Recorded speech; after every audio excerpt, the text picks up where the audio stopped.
अस्सलाम वालेकुम जी। मेरा नाम मोहसिन अकरम है। बीमार होने की वजह से शायद मैं कुछ ज़्यादा प्रॉपर्ली काम नहीं कर पा रहा। सोशियोलॉजी के एमसीक्यूज़ पे पहुँचे हैं हम लोग। बाकी तमाम सब्जेक्ट्स के एमसीक्यूज़ करेंगे और शॉर्ट क्वेश्चन में थेरीज़ और इम्पॉर्टेंट कॉन्सेप्ट करेंगे। इंशाल्लाह सोशियोलॉजी की थेरीज़ वगैरह कर लिए, इंपॉर्टेंट कॉन्सेप्ट और शॉर्ट क्वेश्चंस करते जा रहे हैं हम लोग। मेरी तरफ से आप और आपके अपनों पे सलामती, रहमत, करम, फजल और रहम हो। कुदरत कामला आपसे खुश हो। हमारा आज सबसे पहला जो आज का है वो वन लाइनर, वो ये कहता है कि Japanese style of management arrangements कौन सी होती हैं। Japanese style of management arrangements होती हैं दो तीन तरह की, ठीक है। एक तो ये होता है कि ये मर्जिंग ऑफ वर्क और प्राइवेट लाइफ को करते हैं। मतलब जो इनकी प्राइवेट लाइफ होती है ना, उसको अपने जॉब के साथ या जॉब को अपनी प्राइवेट लाइफ के साथ मर्ज कर देते हैं ताकि उनका काम एज अ उनकी प्राइवेट लाइफ के तरीके से उनको ट्रीट कर सकें। दूसरा ये है कि जॉब सिक्योरिटी, जॉब को सिक्योर करते हैं। हतुल मकदूर वो पाकिस्तानियों की तरह एब्सेंस करके वो जॉब पे कॉम्प्रोमाइज़ नहीं करते। वो अपना रेगुलर होते हैं, उनकी जॉब सिक्योर होती है।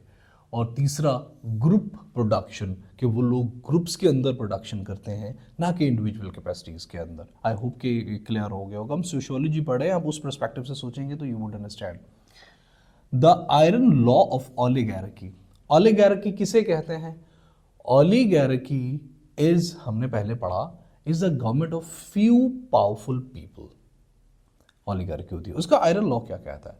The tendency for power is inevitable to flow towards up.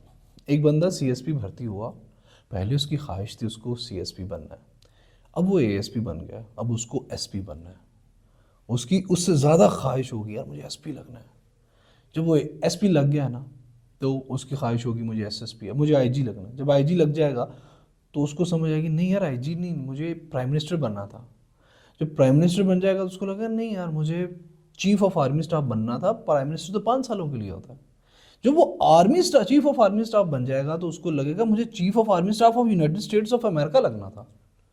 जब लेट्स से अगर वो भी लग गया तो भी वो कहेगा अब मुझे पूरी दुनिया को कनकर करना, जो मर्जी हो जाए। Your journey never ends. So and पे आपके पास ऐसी चीज आ जाती है जो कि इम्पॉसिबल होती है। बट इससे पहले you have a tendency of for power towards going up.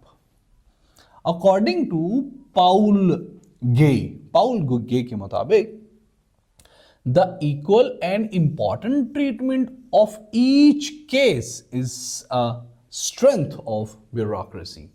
जो ब्यूरोक्रेसी होती है उसके अंदर हर एक केस की इक्वल और इम्पार्शियल ट्रीटमेंट होनी चाहिए, और यही इसकी ताकत होती है।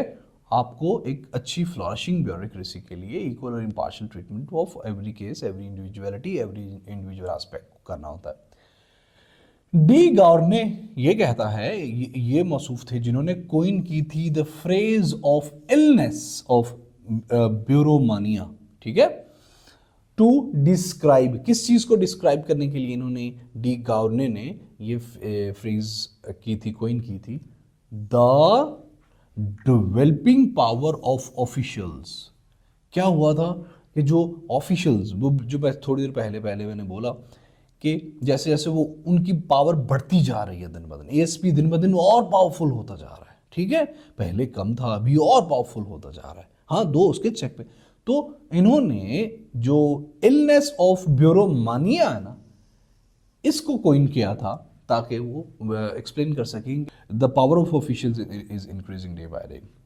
फिर वो कहता है which of the following is a charismatic leader. हमने क्रिस्मेटिक लीडर की डेफिनेशन थोड़ी देर पहले पढ़ी थी पिछली वीडियो के अंदर। Charismatic leader is a person who is renowned into the public due to the personal traits, ठीक है। तो इनमें से कौन सा बंदा है क्रिस्मेटिक लीडर? क्या वो जॉन ऑफ आर्क हैं, या मेलकॉम एक्स हैं वो, या एडोल्फ हिटलर हैं? तो ये तमाम के तमाम ही क्रिस्मेटिक लीडर हैं। All of them had personal traits to be famous into the public and society. Like Imran Khan is a charismatic leader, Zia was is charismatic leader in our context.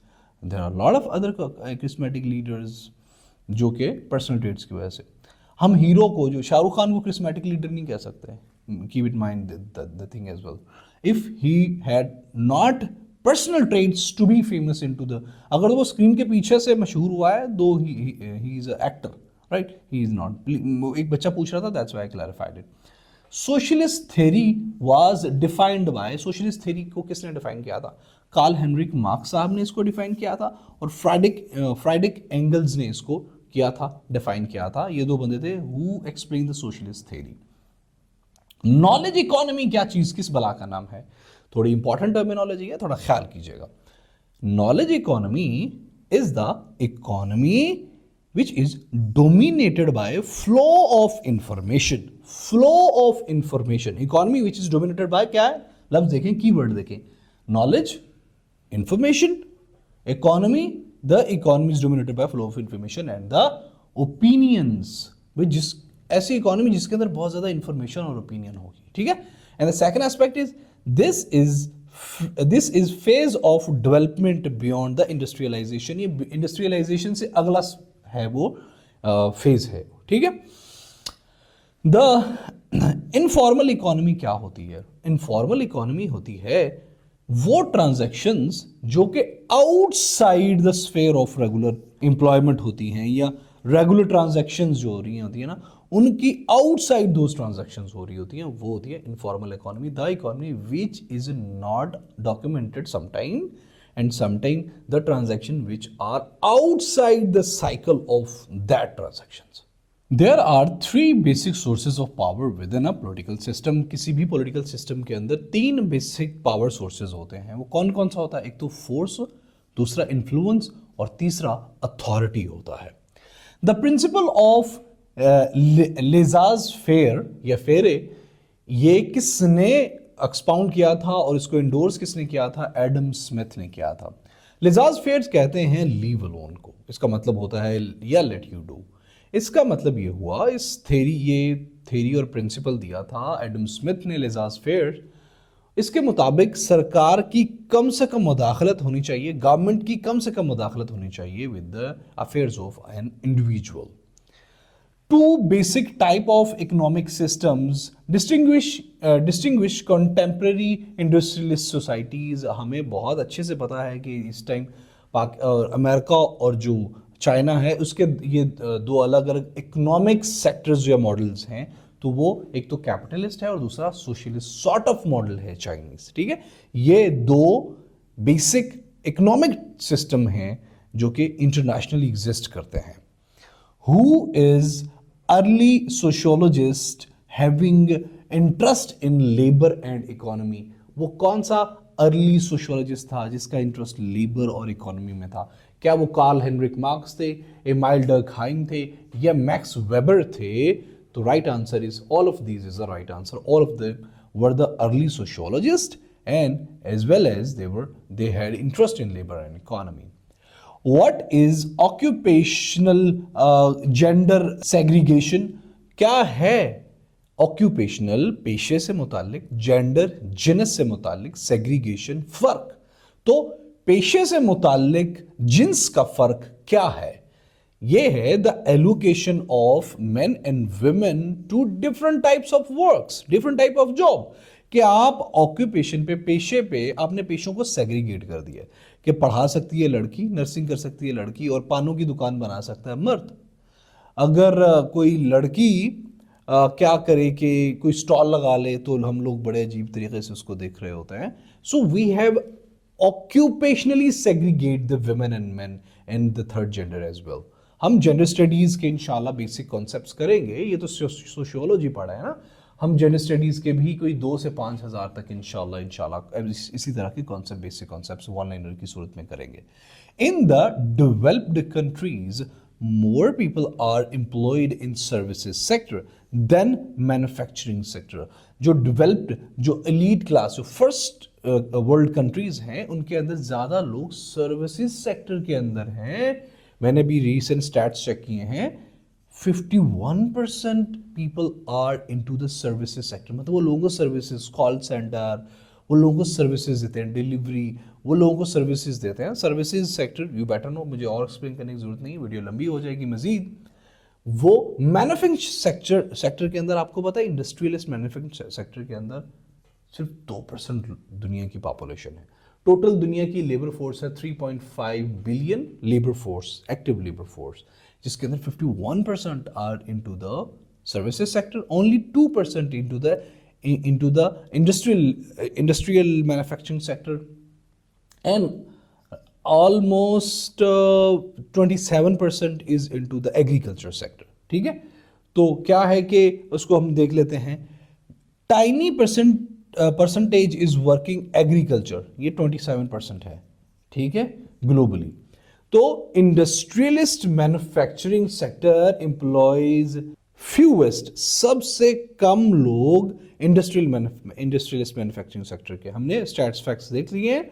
कहाँ पे? Services sector 51%, 27% agriculture sector, and industrial manufacturing sector 2 to 4% रफली on and off. This is up to the region के कहाँ पे ये fall कर रहा है। कार्ल मार्क्स ने एक अलाइनेशन की थ्योरी दी थी। वो किस बारे में है? ये है to explain workers loss of control over their labour power in capitalist societies. Karl Heinrich Marx को हम कैपिटलिज्म के बारे में काफ़ी ज़्यादा अच्छे से जानते हैं। तो क्या किया था इन्होंने कि एक अलाइनेशन की थ्योरी दी थी, जिसमें इन्होंने ये कहा था कि जो कैपिटलिस्ट सोसाइटीज़ होती हैं वहाँ पे वर्कर को जो उसका अपना पेशा होता है, जो उसका अपना काम होता है, उसी में उसको कोई इख्तियार नहीं होता। This was a theory of Karl Heinrich Marx. According to Castells एक फिलोसोफर था, which is the world city, दुनिया की कौन सी सिटी है? ये CSS 2018 का शायद पेपर क्वेश्चन है। फ्रैंकफर्ट सिटी 18 या 19 का ये पेपर था, उसमें ये पेपर सवाल आया था कि कैस्टल के मुताबिक, ये जो फिलोसोफर हैं, राइटर हैं, दुनिया world which is world city, Frankfurt city is world city. ये जर्मनी के अंदर है, जर्मनी के काफ़ी ज़्यादा मशहूर एयरपोर्ट भी फ्रैंकफर्ट के अंदर है। Trend towards urbanization is mostly advance, किस मुल्क के अंदर सबसे ज़्यादा लोग शहरों की तरफ हिजरत कर रहे हैं?